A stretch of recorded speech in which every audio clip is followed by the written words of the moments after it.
Parliament के मुश्तरका इजलास का 7 नकंती एजेंडा जारी कर दिया गया है, जिसमें अहम कानून साजी शामिल है।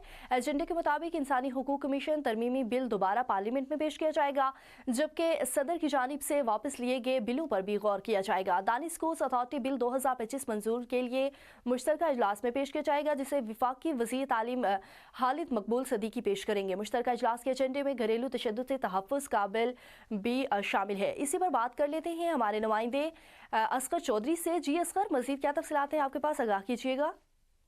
हाँ जी, बिल्कुल। पार्लियामेंट का मुश्तरका इजलास है आज और उसका एजेंडा रात के जो है वो जारी हुआ है। अमूमन तो ऐसा होता है कि एजेंडा पहले जारी हो जाता है, लेकिन इस मरतबा एजेंडा जो है मख्फी रखा गया है। मेरा ख्याल ये जो 7 रुकनी निकात पर मुश्तमिल एजेंडा जारी हुआ है, इसमें जो है इंसानी हकूक कमीशन तरमीमी बिल दोबारा पार्लियामेंट में पेश होगा। सदर की जानब से जितने भी बिल वापस किए गए, पहले तो बताया जा रहा था कि लगभग ये 29 ऐसी बिल्स है जो मुश्तरका इजलास में पेश किए जाएंगे। ताहम जो एजेंडा जारी किया गया है वो 7 रुकात पर है, उस पर 5 के करीब जो है वो बिल हैं।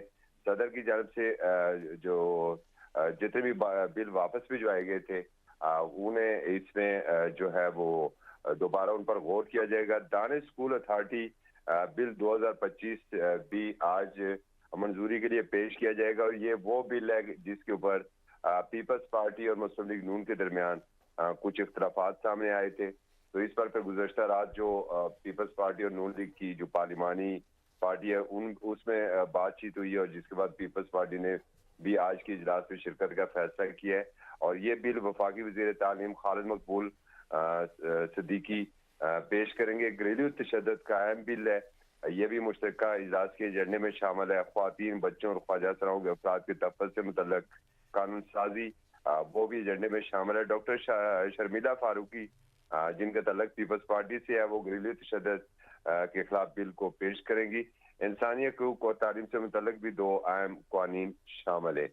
अच्छा, याद है कि आइन के आर्टिकल 75-2 जो है के तहत ये बिलों पर फौरी गौर होगा। बहुत शुक्रिया असगर चौधरी तफसीलात से आगाह करने के लिए।